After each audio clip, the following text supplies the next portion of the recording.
Are you remarkable? And do you spend much time thinking about your ability to be remarkable in the eyes of the people whose business and relationships you're trying to forge? See, I actually like to use the word remarkable better than differentiation. I think differentiation gets beaten to death. So let's talk remarkable. Does that sound big and exciting? Let's define remarkable. How do we do something to be defined and perceived as being remarkable? Well, it's pretty simple. We have to figure out that something that we are both willing and able to do that most, if not all, of our competitors are either unwilling or unable to do. It's really that simple. So what is that thing?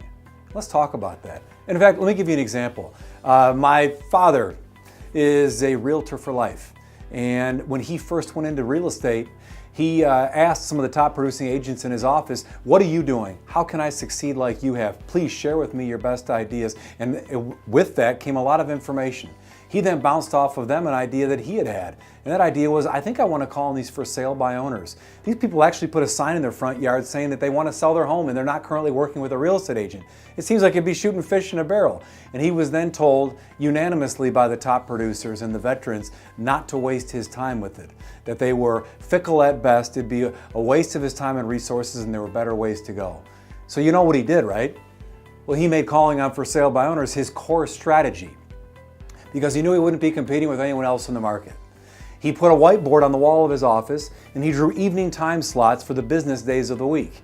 He then got out a newspaper, looked up all the for sale by owner advertisements, and assigned an evening time slot to each of these homes. And at 6 p.m. on Tuesday night, he went out to Mr. and Mrs. Smith's house, standing on the front porch. They opened the door and said, hey, if you're a real estate agent, we're not interested, we're trying to sell the home on our own, please go away. And he would say, yes, you know, I am a real estate agent. My name's Tom Irvin, and the reason I'm here is I want to help you sell the home on your own. So what I brought with me today to provide to you is this folder, and in this folder that I call my For Sale by Owner Homeowner Survival Guide, this has everything you need to sell it on your own. It's got some information about what's going on in the community, other homes in the market you want to be aware of, some purchase agreements you'll need, of course. Here's a few of my business cards and a pack of aspirin. Next Tuesday night at 6 p.m., standing back on the front porch of Mr. and Mrs. Smith's house, knock, knock. They say, hey, aren't you the guy who brought us the aspirin last week? Yes, I am. The reason I came by is I wanted you to know I was thinking about you guys the other day. I have a friend of mine who owns a tree trimming company in town and landscaping as well. When I drove by your house the other day, I noticed those trees are kind of hanging over and touching the roof. And this guy could get out and kind of clean those up. It would better frame your house from the street. So call him if you want. He's ready and willing and able if you are interested. If not, no big deal, but I hope all is well. Next Tuesday at 6 p.m., same idea, you get it. Oh, here's a newspaper article I saw the other day about how to stage your home for showings and open houses. Hope it helps. So look, folks, only one of two outcomes could happen to these people who put their home on the market themselves. Either they sold it on their own or they didn't. If they sold it on their own, which is the worst thing for him, oh my gosh, they ended up selling it on their own. The worst thing would happen is they loved him. And they would, in some instances, sign him up to help them buy their next home or refer him forever for all he did to help them. Now let's talk about the other side of the equation. Most for sale by owners fail, of course. So what did they do when they failed eventually?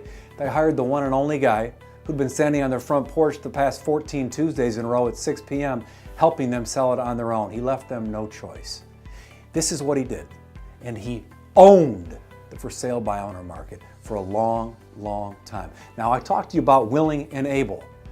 There's not a single real estate agent of the over 1 million realtors practicing in the United States today. There's not one of them who could not have gone out and implemented the Tom Irvin for sale by owner calling plan in 3 minutes if they wanted to. But very few have ever had. It has nothing to do with the able. It has everything to do with the will. That's where we find remarkable differentiation. Folks, we control our ability to be remarkable. Let's go.